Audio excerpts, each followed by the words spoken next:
ಭ್ರಷ್ಟರು, ಬಿಟ್ಟು ತೊಲಗಿ, ನಾಡ ಪ್ರೇಮಿಗಳು, ಪ್ರಾಮಾಣಿಕ ರಾಜಕಾರಣಕ್ಕೆ ಮುಂದಾಗಿ ಲಂಚ ಮುಕ್ತ ಕರ್ನಾಟಕ ನಿರ್ಮಿಸೋಣ, ಭ್ರಷ್ಟಾಚಾರ ಮುಕ್ತ ಕರ್ನಾಟಕ ನಿರ್ಮಿಸೋಣ, ಬಸವಣ್ಣನವರ ಕಲ್ಯಾಣ ಕರ್ನಾಟಕ ನಿರ್ಮಿಸೋಣ, ಕುವೆಂಪುರವರ ಸರ್ವೋದಯ ಕರ್ನಾಟಕ ನಿರ್ಮಿಸೋಣ.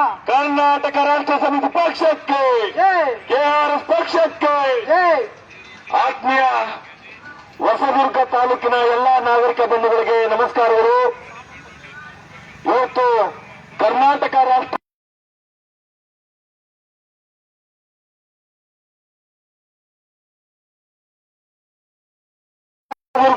ತಾಲೂಕಾದ್ಯಂತ ರೈತ ಚೈತನ್ಯ ಯಾತ್ರೆ ಎನ್ನುವಂತ ಕಾರ್ಯಕ್ರಮವನ್ನು ಹಮ್ಮಿಕೊಳ್ಳಲಾಗಿತ್ತು.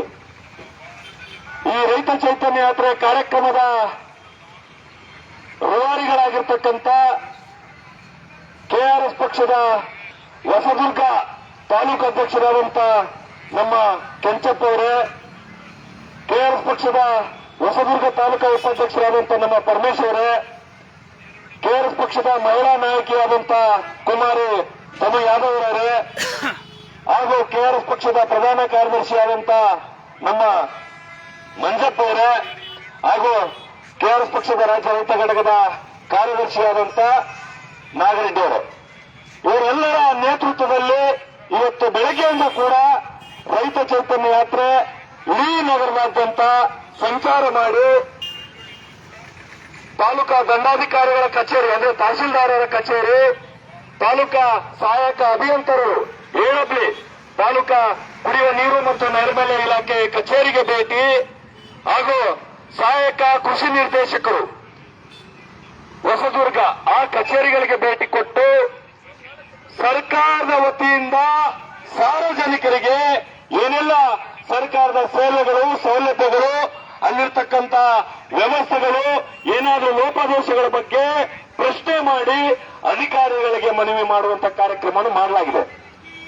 ಅದ್ರ ಜೊತೆಗೆ ರೈತ ಚೈತನ್ಯ ಯಾತ್ರೆ ಅನ್ನುವಂತ ಹೆಸರಿಟ್ಕೊಂಡು ನಿಮ್ ತಾಲೂಕಿಗೆ ಯಾಕೆ ಬಂದಿದ್ದೀವಿ ಅಂತ ನಿಮ್ಮಲ್ಲಿ ಪ್ರಶ್ನೆ ಮೂಡಬಹುದು. ಏನು ಈ ರೈತ ಚೈತನ್ಯ ಯಾತ್ರೆ, ರೈತ ಚೈತನ್ಯ ಯಾತ್ರೆಯ ಉದ್ದೇಶ ಏನು, ಗುರಿಯನ್ನು ಅನ್ನುವಂಥದ್ದು ನಿಮ್ಮಲ್ಲಿ ಏನಾದರೂ ಒಂದು ಸಂದೇಹ ಬಂದ್ರೆ, ಪ್ರಶ್ನೆ ಬಂದ್ರೆ ಅದಕ್ಕೆ ಉತ್ತರ ಕೊಡ್ತೇನೆ. ರೈತ ಚೈತನ್ಯ ಅಂದ್ರೆ ರೈತರನ್ನ ಚೈತನ್ಯರನ್ನಾಗಿ ಮಾಡಬೇಕು, ಅವರಿಗೆ ಶಕ್ತಿಯನ್ನು ತುಂಬಬೇಕು, ಧೈರ್ಯವನ್ನು ತುಂಬಬೇಕು, ಅನ್ಯಾಯ ಅಕ್ರಮ ಭ್ರಷ್ಟಾಚಾರದ ವಿರುದ್ಧ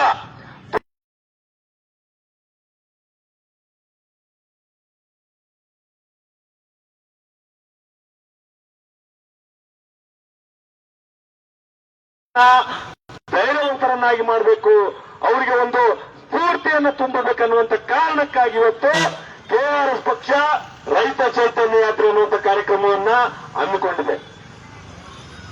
ಇಡೀ ಚಿತ್ರದುರ್ಗ ಜಿಲ್ಲಾದ್ಯಂತ ಕಳೆದ 1 ತಿಂಗಳಿಂದ ಮೊದಲಿಗೆ ಚಳ್ಳಕೆರೆ ತಾಲೂಕಲ್ಲಿ 1 ವಾರಗಳ ಕಾಲ ರೈತ ಚೈತನ್ಯ ಯಾತ್ರೆಯನ್ನು ಮಾಡಲಾಯಿತು. ತದನಂತರ ಚಿತ್ರದುರ್ಗ ತಾಲೂಕಾದ್ಯಂತ ರೈತ ಚೈತನ್ಯ ಯಾತ್ರೆಯನ್ನು ಮಾಡಲಾಯಿತು. ಈಗ ಹೊಸದುರ್ಗ ತಾಲೂಕಿಗೆ ಬಂದಿದೆ.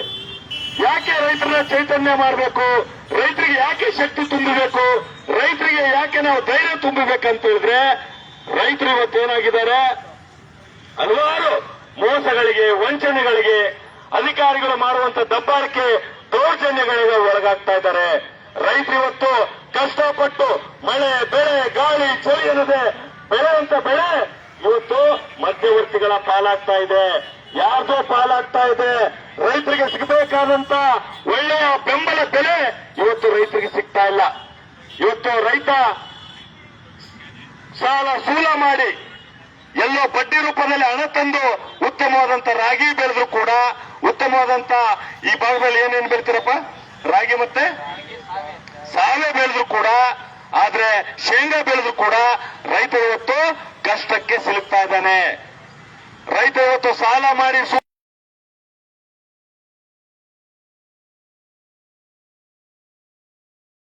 ಆತ್ಮಹತ್ಯೆಗೆ ಈಡಾಗ್ತಾ ಇದ್ದಾನೆ. ಹಾಗಾಗಿ ರೈತ ಇವತ್ತು ದೇಶದ ಬೆನ್ನೆಲುಬು.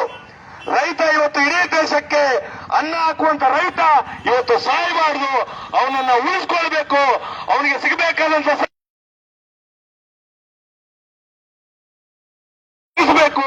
ಎಲ್ಲಿ ಅವನಿಗೆ ಮೋಸ ಆಗ್ತಾ ಇದೆ ಅದನ್ನ ಪ್ರತಿಭಟಿಸಬೇಕಂತ ಹೇಳಿ ಕರ್ನಾಟಕ ರಾಷ್ಟ್ರ ಸಮಿತಿ ಪಕ್ಷ ರೈತ ಚೈತನ್ಯ ಯಾತ್ರೆ ಅನ್ನುವಂತ ಕಾರ್ಯಕ್ರಮ ಹಮ್ಮಿಕೊಂಡಿದೆ.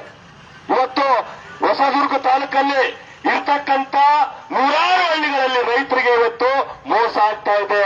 ಎಲ್ಲೆಲ್ಲಿ ಮೋಸ? ಎಪಿಎಂಸಿಯಲ್ಲಿ ಮೋಸ, ರೈತ ಸಂಪರ್ಕ ಕೇಂದ್ರಗಳಲ್ಲಿ ಮೋಸ, ಕೃಷಿ ಮಾರುಕಟ್ಟೆಯಲ್ಲಿ ಮೋಸ, ಎಣ್ಣೆ ಬೀಜ ತೆಗೆದುಕೊಳ್ಳಲು ಅಲ್ಲೂ ಮೋಸ, ಎಲ್ಲ ಕೂಡ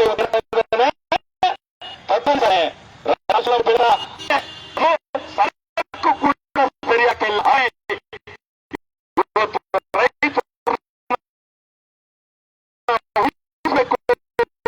ರೈತರನ್ನ ಬೆಳೆಸಬೇಕು, ಜಾತಿಯನ್ನಾಗಿ ಮಾಡಬೇಕು. ಹಾಗಾಗಿ ಪಕ್ಷ ಇವತ್ತು ಅನಿರುದ್ಧ ಆರಂಭದ ವಿರುದ್ಧ ಭ್ರಷ್ಟಾಚಾರ ಕೇವಲ ಒಂದು ದಿನದ ಹೋರಾಟ ಅಲ್ಲ, ಕೇವಲ ಒಂದು ವರ್ಗದ ಹೋರಾಟ ಅಲ್ಲ. ಮಹಿಳೆಯರು, ಕೃಷಿ ಕಾರ್ಮಿಕರು, ಬಡವರು, ದಲಿತರು, ಯುವಕರು, ಎಲ್ಲಾ ವರ್ಗದವರ ಪರವಾದಂತಹ ಹೋರಾಟಗಳನ್ನು ಮಾಡಿಕೊಂಡು ರಾಜ್ಯದಲ್ಲಿ ಉತ್ತಮವಾದಂತಹ ಆಡಳಿತ ವ್ಯವಸ್ಥೆಯನ್ನು ಕಟ್ಟಬೇಕು. ಎಲ್ಲಾ ವರ್ಗದವರಿಗೆ, ನಾಗರಿಕ ವರ್ಗದವರಿಗೆ ಸಮಾನವಾದಂತಹ ಅವಕಾಶವನ್ನ ಕೊಡಬೇಕು. ಇವತ್ತು ಬಡವರ ಮಕ್ಕಳು ಕೂಡ ರಾಜಕೀಯಕ್ಕೆ ಬರಬೇಕು. ರೈತರ ಮಕ್ಕಳು ಕೂಡ ಇವತ್ತು ಲೀಡರ್ಗಳಾಗಬೇಕು.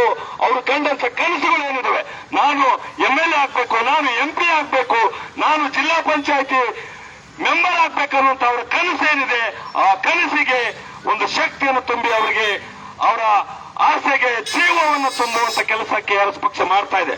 ಅದರ ಒಂದು ಉದಾಹರಣೆ ಅಂತ ಹೇಳಿದ್ರೆ, ಇಲ್ಲೇ ನನ್ನ ಬಲಭಾಗದಲ್ಲಿರ್ತಕ್ಕಂಥ ತನು ಅನ್ನುವಂತ ಒಂದು ಮಹಿಳೆ ಅಥವಾ ಒಂದು ಕುಮಾರಿ, ಅವರಿಗೆ ಸುಮಾರಿಗೆ 27-28 ವಯಸ್ಸಿರ್ಬೋದು. ಅವರು ಇವತ್ತು 2023ರಲ್ಲಿ ಹೊಸದುರ್ಗ ವಿಧಾನಸಭಾ ಕ್ಷೇತ್ರಕ್ಕೆ ಅಭ್ಯರ್ಥಿಯಾಗಿದ್ರು. 2024ರಲ್ಲಿ ಹಾವೇರಿ ಲೋಕಸಭಾ ಕ್ಷೇತ್ರಕ್ಕೆ ಅಭ್ಯರ್ಥಿಯಾಗಿದ್ರು. ಆದ್ರೆ ನಿಮ್ಮಂತವರು ಬಡವರ ಮಕ್ಕಳು, ಹಿಂದುಳಿದವರ ಮಕ್ಕಳು, ಸಾಮಾನ್ಯ ಜನರ ಮಕ್ಕಳು ರಾಜಕೀಯವಾಗಿ ಕಾಂಗ್ರೆಸ್ ಬಿಜೆಪಿ ಪಕ್ಷದಲ್ಲಿ ಟಿಕೆಟ್ ತಗೋಬೇಕಂದ್ರೆ ಇವತ್ತಿನ ಕಾಲಮಾನದಲ್ಲಿ ಸಾಧ್ಯನಾ? ಇಲ್ಲ ಅಲ್ವಾ?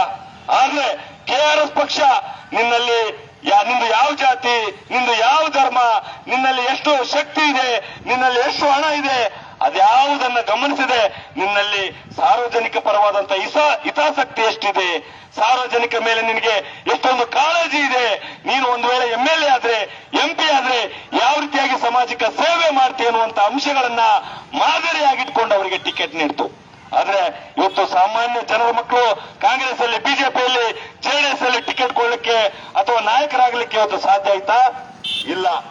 ಅಲ್ಲಿ ನಡೀತಾ ಇರೋದು ಹಣಬಲದ ರಾಜಕಾರಣ, ತೋಳ್ಬಲದ ರಾಜಕಾರಣ, ಕುಟುಂಬ ರಾಜಕಾರಣ, ಸೂಟ್ ಕೇಸ್ ರಾಜಕಾರಣ. ಈ ಎಲ್ಲ ಇಲ್ಲದಿದ್ರೆ ನೀವು ಯಾರು ಕೂಡ ನಾಯಕರಾಗಲಿಕ್ಕೆ ಸಾಧ್ಯ ಇಲ್ಲ. ಆದ್ರೆ KRS ಪಕ್ಷದಲ್ಲಿ ಅದ್ಯಾವುದನ್ನ ಗಮನಿಸಿದರೆ ನಿನ್ನಲ್ಲಿರ್ತಕ್ಕಂಥ ಒಂದು ಪ್ರಾಮಾಣಿಕತೆ, ನಿನ್ನಲ್ಲಿರ್ತಕ್ಕಂಥ ಒಂದು ಜನಪರ ಕಾಳಜಿಯನ್ನ ಗುರುತಿಸಿ ಅವರನ್ನ ಇವತ್ತು ನಾಯಕರನ್ನಾಗಿ ಮಾಡ್ತಾ ಇದೆ, ಲೀಡರ್ಗಳಾಗಿ ಮಾಡ್ತಾ ಇದೆ. ಇವತ್ತು ಇವ್ರು ನೋಡಿ, ನಮ್ಮ ತಾಲೂಕು ಉಪಾಧ್ಯಕ್ಷರು, ಇವರು ಕೂಡ ಬಡತನದಿಂದ ಬಂದಂತವರು, ಸಾಮಾನ್ಯ ವರ್ಗದ ಒಬ್ಬ ಸಾಮಾನ್ಯ ವ್ಯಕ್ತಿ. ಇಂಥವ್ರನ್ನ ಇವತ್ತು KRS ಪಕ್ಷದ ಹೊಸದುರ್ಗ ತಾಲೂಕಾ ಉಪಾಧ್ಯಕ್ಷರನ್ನಾಗಿ ನೇಮಕ ಮಾಡಿದೆ. ಇಂಥ ಕೆಲಸವನ್ನ, ಇಂಥ ಶಕ್ತಿಯನ್ನ ಇವತ್ತು ರಾಜ್ಯದಲ್ಲಿ ಯಾವ್ದಾದ್ರು ಒಂದು ಪಕ್ಷ ತುಂಬ್ತಾ ಇದೆ ಅಂದ್ರೆ ಅದು ಯಾವ ಪಕ್ಷ? KRS ಪಕ್ಷ. ಹಾಗಾಗಿ ಬಂಧುಗಳೇ, ಈ ಮೂಲಕ ನಿಮ್ಮಲ್ಲಿ ವಿನಂತಿಸಿಕೊಳ್ಳುವುದೇನೆಂದ್ರೆ, ದಯವಿಟ್ಟು JCB ಪಕ್ಷಗಳ ಗುಲಾಮತನದಿಂದ, JCB ಪಕ್ಷಗಳ ದುರಾಡಳಿತದಿಂದ, JCB ಪಕ್ಷಗಳ ವಂಶ ಪಾರಂಪರ್ಯದ ರಾಜಕಾರಣದಿಂದ ಮುಕ್ತಿ ಹೊಂದಿ ಬನ್ನಿ. KRS ಪಕ್ಷಕ್ಕೆ ಸದಸ್ಯರಾಗಿ, KRS ಪಕ್ಷದ ನಾಯಕರಾಗಿ, KRS ಪಕ್ಷದ ತಾಲೂಕಾ ಮತ್ತು ಜಿಲ್ಲಾ ಮಟ್ಟದ ಜವಾಬ್ದಾರಿಗಳನ್ನು ತೆಗೆದುಕೊಳ್ಳಿ. ಮುಂದೆ ಬರುವಂತ ತಾಲೂಕಾ ಪಂಚಾಯತಿ ಚುನಾವಣೆ, ಜಿಲ್ಲಾ ಪಂಚಾಯತಿ ಚುನಾವಣೆ, ಸ್ಥಳೀಯ ಗ್ರಾಮ ಪಂಚಾಯತಿ ಚುನಾವಣೆಗಳಲ್ಲಿ ಸ್ಪರ್ಧೆ ಮಾಡಿ ಸಂಪತ್ತಿಗೆ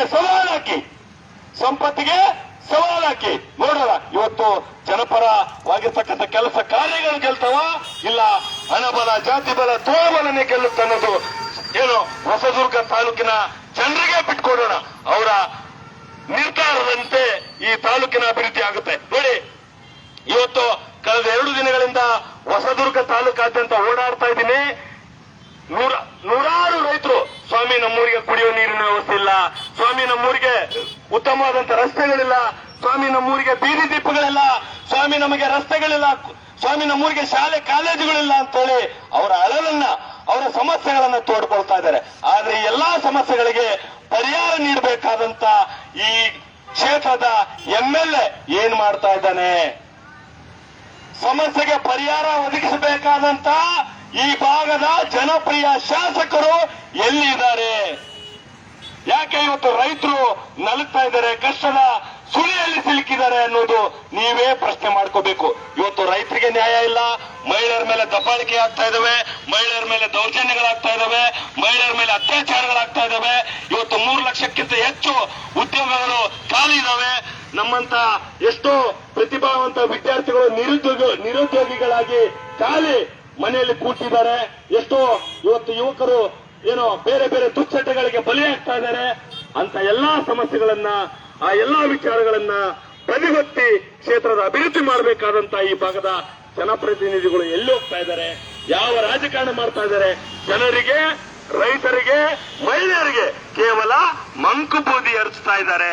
ಚುನಾವಣೆ ಸಂದರ್ಭದಲ್ಲಿ ಬಂದು ಹೊಸದುರ್ಗವನ್ನ ಹಂಗ್ ಮಾಡ್ಬಿಡ್ತೀನಿ, ಅಮೆರಿಕ ಮಾಡ್ತೀನಿ, ಇಂಗ್ಲೆಂಡ್ ಮಾಡ್ತೀನಿ, ಏನೇನೋ ಮಾಡ್ತೀನಿ ಅಂತೇಳಿ ಸುಳ್ಳು ಭರವಸೆಗಳನ್ನು ಕೊಟ್ಟು, ನಿಮಗೆ ಒಳ್ಳೆ ಭರವಸೆಗಳನ್ನು ಕೊಟ್ಟು ಚುನಾವಣೆ ಗೆದ್ದ ನಂತರ ನಿಮ್ಮ ಕ್ಷೇತ್ರದ ಅಭಿವೃದ್ಧಿ ಅಂತ ಸಾಗ್ತಾ ಇದೆ. ನಿಮ್ಮ ರೈತರಿಗೆ ಯಾವ ರೀತಿಯ ನ್ಯಾಯ ಸಿಗ್ತಾ ಇದೆ, ಮಹಿಳೆಯರಿಗೆ ಯಾವ ರೀತಿಯ ನ್ಯಾಯ ಸಿಗ್ತದೆ ಅನ್ನೋದನ್ನ ದಯವಿಟ್ಟು ನೀವೇ ಅರ್ಥೈಸ್ಕೊಳ್ಳಿ. KRS ಪಕ್ಷ ಯಾವುದನ್ನ ಗಮನಿಸ್ತಾ ಇಲ್ಲ. ನೀವೆಲ್ಲ ಸಾಮಾಜಿಕ ಮಾಧ್ಯಮಗಳಾದಂತಹ ಫೇಸ್ಬುಕ್ ಅಲ್ಲಿ, ಟ್ವಿಟರ್ ಅಲ್ಲಿ, ಇನ್ಸ್ಟಾಗ್ರಾಮ್ ಅಲ್ಲಿ ಗಮನಿಸಬಹುದು. KRS ಪಕ್ಷ ಇವತ್ತು ಭ್ರಷ್ಟರ, ದುಷ್ಟರ, ಲೋಫರ್, ಲಫಂಗಗಳ ದುಸ್ವಪ್ನವಾಗಿ ಕಾಡ್ತಾ ಇದೆ. ಅವ್ರು ಮಾಡ್ತಾ ಇರ್ತಕ್ಕಂಥ ಹಲ್ಕಾ ಕೆಲಸಗಳು, ಅವ್ರು ಮಾಡ್ತಾ ಇರ್ತಕ್ಕಂಥ ಜನ ವಿರೋಧಿ ಕೆಲಸಗಳು, ಅವ್ರು ಮಾಡ್ತಾ ಇರ್ತಕ್ಕಂಥ ಆಡಳಿತ ವಿರೋಧಿ ಕೆಲಸಗಳಿಗೆ KRS ಪಕ್ಷ ಫೇಸ್ಬುಕ್ ಲೈವ್ ಮುಖಾಂತರ, ವಿಡಿಯೋ ಮುಖಾಂತರ ಅವ್ರನ್ನ ಪ್ರಶ್ನೆ ಮಾಡ್ತಾ ಇದೆ. ಯಾಕೆ ಸ್ವಾಮಿ ಇವತ್ತಾಗಬೇಕಾದ ಕೆಲಸವನ್ನ ನಾಳೆ ಬಾ, ನಾಡಿದ್ದು ಬಾ ಅಂತ ಹೇಳ್ತಾ ಇದೀಯಾ? ಯಾಕೆ ಸ್ವಾಮಿ ಇವರಿಗೆ ಕೆಲಸ ಆಗ್ಬೇಕಾಗಿದೆ, ಯಾಕೆ 500 ಕೇಳ್ತಾ ಇದೀಯಾ, 1000 ಕೇಳ್ತಾ ಇದೀಯಾ? ಸರ್ಕಾರ ನಿನಗೆ ಸಂಬಳ ಕೊಡ್ತಾ ಇಲ್ವಾ?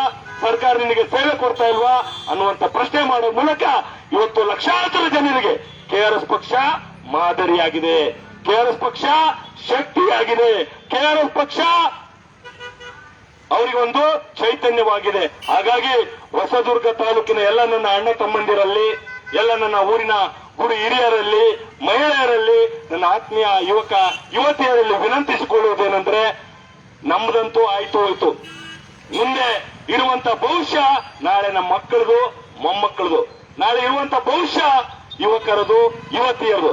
ನೀವಾದ್ರೂ ಕೂಡ ಬದಲಾವಣೆಯನ್ನ ಮಾಡಿ ಹಣಬಲ, ಜಾತಿ ಬಲ, ತೋರುಬಲ ಎಲ್ಲಾ ಬಲಗಳನ್ನ ಮೀರಿ ಒಂದು ಉತ್ತಮವಾದಂತ ಆಡಳಿತದ ಕನಸನ್ನು ಕಾಣುವಂತ KRS ಪಕ್ಷಕ್ಕೆ ಸೇರಿ, KRS ಪಕ್ಷಕ್ಕೆ ಬೆಂಬಲಿಸಿ ಇವತ್ತು ಕರ್ನಾಟಕ ರಾಜ್ಯ ಸಮಿತಿ ಪಕ್ಷ ಅಕ್ರಮ ಮದ್ಯಪಾನ ಮುಕ್ತ ಕರ್ನಾಟಕ ನಿರ್ಮಾಣ ಮಾಡ್ಬೇಕಂತೇಳಿ ಕನಸು ಕಂಡಿದೆ. ಇವತ್ತು ಕಾಂಗ್ರೆಸ್ ಅವರು, ಬಿಜೆಪಿ ಅವರು, JDS ಅವರು ಚುನಾವಣೆ ಬಂತಂದ್ರೆ ನಿಮ್ಮ ಮಕ್ಕಳಿಗೆ, ಮೊಮ್ಮಕ್ಕಳಿಗೆ ಏನದು ಸರಾಯಿ ಆಸೆ ತೋರಿಸಿ ಅವ್ರನ್ನ ಕುಡುಕರನ್ನಾಗಿ ಮಾಡ್ತಾ ಇದ್ದಾರೆ. ಆದ್ರೆ KRS ಪಕ್ಷ ಒಂದು ಗುರಿಯನ್ನ ಇಟ್ಕೊಂಡಿದೆ. ಅದು ಯಾವ ಗುರಿ ಅಂತ ಹೇಳಿದ್ರೆ, ಸರಾಯಿಯನ್ನ, ಮದ್ಯವನ್ನ, ಎಂಡವನ್ನ ಕರ್ನಾಟಕ ರಾಜ್ಯಾದ್ಯಂತ ಸಂಪೂರ್ಣವಾಗಿ ನಿಷೇಧ ಮಾಡಬೇಕಂತೇಳಿ ಒಂದು ಗುರಿಯನ್ನು ಇಟ್ಕೊಂಡಿದೆ. ಅದೇ ಮಾರ್ಗದಡಿಯಲ್ಲಿ ಇಡೀ ರಾಜ್ಯಾದ್ಯಂತ ಅರಿವಿನ ಕ್ರಾಂತಿ ಅನ್ನುವಂಥ ಕಾರ್ಯಕ್ರಮ ಮೂಲಕ ಎಲ್ಲೆಲ್ಲಿ ಅಕ್ರಮ ಮದ್ಯ ಮಾರಾಟ ಮಾಡ್ತಾ ಇದ್ದಾರೆ ಅವರಿಗೆ ಚಳಿ ಬಿಡಿಸ್ತಾ ಇದೀವಿ. ಅವರಿಗೆ ಅಬಕಾರಿ ಇಲಾಖೆಗೆ ದೂರು ಕೊಡ್ತಾ ಇದೀವಿ, ತಹಶೀಲ್ದಾರ್ಗೆ ದೂರು ಕೊಡ್ತಾ ಇದೀವಿ, ಪೊಲೀಸ್ ಇಲಾಖೆಗೆ ದೂರು ಕೊಡ್ತಾ ಇದೀವಿ. ಎಷ್ಟೋ ಬದಲಾವಣೆಗಳಾಗಿದ್ದಾವೆ, ಎಷ್ಟೋ ಹಳ್ಳಿಗಳಲ್ಲಿ ಅಕ್ರಮ ಮದ್ಯ ಮಾರಾಟ ನಿಂತ್ಕೊಂಡಿದೆ. ಇಂಥ ಕೆಲಸಕ್ಕೆ KRS ಪಕ್ಷ ಮುಂದಾಗ್ತಾ ಇದೆ. ದಯವಿಟ್ಟು ತಾವೆಲ್ಲರೂ ಕರ್ನಾಟಕ ರಾಜ್ಯ ಸಮಿತಿ ಪಕ್ಷಕ್ಕೆ ಬೆಂಬಲಿಸಬೇಕು. ಇಲ್ಲಿ KRS ಪಕ್ಷ ತಾಲೂಕು ಸಮಿತಿ ಇದೆ.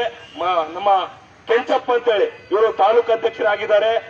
ಇವರು ಕೂಡ ನೋಡಿ, ಸಾಮಾನ್ಯ ಕುಟುಂಬದಿಂದ ಬಂದಂತ ಒಬ್ಬ ಬಡವರ ಮಗ. ಏನಪ್ಪಾ ನಿನ್ನ ಹತ್ರ ಹಣ ಬಲ ಆಯ್ತಾ, ಜಾತಿ ಬಲ ಆಯ್ತಾ, ತೋಳ ಬಲ ಆಯ್ತಾ? ಏನಾದ್ರೂ ಪಕ್ಷಗಳ ತಾಲೂಕು ಅಧ್ಯಕ್ಷ ಆಗಲಿಕ್ಕೆ ಲಕ್ಷಾಂತರ ರೂಪಾಯಿ ದುಡ್ಡು ಕೊಟ್ಟಿದ್ಯಾ? ಯಾವುದಿಲ್ಲ. ನಿನ್ನಲ್ಲಿ ಏನಿದೆ? ಪ್ರಾಮಾಣಿಕತೆ ಇದೆ. ನಿನ್ನಲ್ಲಿ ಏನಿದೆ? ಜನಪರ ಕಾಳಜಿ ಇದೆ. ನಿನ್ನಲ್ಲಿ ಏನಿದೆ? ಕ್ಷೇತ್ರದ ಅಭಿವೃದ್ಧಿ ಮಾಡಬೇಕಂತ ಕನಸಿದೆ. ಆ ಕನಸಿಗೆ KRS ಪಕ್ಷ ಬೆಂಬಲ ಕೊಟ್ಟಿದೆ. ನಿಮ್ಮಂತ ಏನಾರ ಎಷ್ಟೇ ಕ್ಲಾಸ್ ಇವೆಲ್ಲ ಯುವಕರು ಇವತ್ತು ದುಶ್ಚಟಗಳಿಗೆ ಬಲಿಯಾಗ್ತಾ ಇದ್ದಾರೆ. ಇದೇ ನಿಮ್ಮ ಚಿತ್ರದುರ್ಗದ ಪಪ್ಪಿ ಪಪ್ಪಿ ಎನ್ನುವಂತ ಶಾಸಕ ಅಕ್ರಮ ಆನ್ಲೈನ್ ಚೂಚಾಟಗಳನ್ನು ಆಡಿಸಿ ಜೈಲಿಗೆ ಹೋಗಿ ಬಂದಿರುವಂತ ನಿಮ್ಮದೇ ಜಿಲ್ಲೆಯ ಒಬ್ಬ ಶಾಸಕನ ಮಾದರಿಯಾಗಿಟ್ಕೊಂಡಂತ ನೀವು ಏನಾಗ್ತಾ ಇದ್ದೀರಿ? ಯುವಕರು ದುಶ್ಚಟಗಳಿಗೆ ಬಲಿಯಾಗ್ತಾ ಇದ್ದಾರೆ. ಹಾಗಾಗಿ ದಯವಿಟ್ಟು ಕೆಆರ್ಎಸ್ ಪಕ್ಷಕ್ಕೆ ಬೆಂಬಲಿಸಿ. ಕೆಆರ್ಎಸ್ ಪಕ್ಷ ಇಲ್ಲಿ ಸಕ್ರಿಯವಾಗಿ ಕೆಲಸ ಮಾಡ್ತಾ ಇದೆ. ಕೆಆರ್ಎಸ್ ಪಕ್ಷಕ್ಕೆ ನೀವು ಸದಾ ಆಶೀರ್ವದಿಸಿ. ನಿಮಗೆ ಯಾವುದೇ ಇಲಾಖೆಯಲ್ಲಿ, ಯಾವುದೇ ಕಚೇರಿಯಲ್ಲಿ, ಯಾವುದೇ ಅಧಿಕಾರಿ ನಿಮ್ಮ ಕೆಲಸ ಕಾರ್ಯಗಳನ್ನು ಮಾಡಿಕೊಳ್ಳಲಿಕ್ಕೆ ವಿಳಂಬ ಮಾಡಿದ್ರೆ, ಲಂಚಕ್ಕೆ ಬೇಡಿಕೆ ಇಟ್ಟರೆ, ನಿಮ್ಮ ಮೇಲೆ ದಬ್ಬಾಳಿಕೆ ದೌರ್ಜನ್ಯಗಳ ಮಾಡಿದ್ರೆ ದಯವಿಟ್ಟು ಕರ್ನಾಟಕ ರಾಷ್ಟ್ರ ಸಮಿತಿ ಪಕ್ಷಕ್ಕೆ ಗಮನಕ್ಕೆ ತನ್ನಿ. ನಾವು ನಿಮ್ಮ ಜೊತೆಯಾಗಿದ್ದು, ನಿಮಗೆ ಸದಾ ಬೆಂಬಲವಾಗಿದ್ದು, ನಿಮ್ಮ ನ್ಯಾಯಯುತವಾದಂತಹ ಕೆಲಸವನ್ನು ಮಾಡಿಕೊಡ್ತೀವಂತ ಭರವಸೆಯನ್ನು ಕೊಟ್ಟು ನನ್ನ ಮಾತನಾಡಲಿಕ್ಕೆ ಅವಕಾಶ ಕೊಟ್ಟಂತ ಹೊಸದುರ್ಗ ತಾಲೂಕಿನ ಎಲ್ಲ ಸಮಸ್ತ ನಾಗರಿಕರಿಗೆ ಮತ್ತು ನನ್ನ ಪಕ್ಷದ ಎಲ್ಲ ಆತ್ಮೀಯ ಸೇನಾನಿಗಳಿಗೆ ನಾನು ತುಂಬ ಹೃದಯದ ಧನ್ಯವಾದಗಳನ್ನು ಸಲ್ಲಿಸಿ ನನ್ನ 4 ಮಾತುಗಳನ್ನು ಮುಗಿಸ್ತಾ ಇದ್ದೇನೆ. ಕರ್ನಾಟಕ ರಾಷ್ಟ್ರ ಸಮಿತಿ ಪಕ್ಷಕ್ಕೆ, ಕೆಆರ್ಎಸ್ ಪಕ್ಷಕ್ಕೆ ಬಿಡುಗಡೆ ಬಿಡುಗಡೆ, ಭ್ರಷ್ಟರಿಂದ ಬಿಡುಗಡೆ, ಬೆಂಬಲಿಸಿ ಬೆಂಬಲಿಸಿ, ಕೆಆರ್ಎಸ್ ಬೆಂಬಲಿಸಿ. ಧನ್ಯವಾದಗಳು. ಇನ್ನು ಹೆಚ್ಚಿನ ವಿಚಾರಗಳನ್ನ ನಾವು ಮತ್ತೆ ಮುಂದಿನ ವಿಡಿಯೋದಲ್ಲಿ ನಿಮಗೆ ತೋರಿಸ್ತೀವಿ ಅಂತ ಹೇಳ್ತಾ ಮತ್ತೊಮ್ಮೆಲ್ಲರಿಗೂ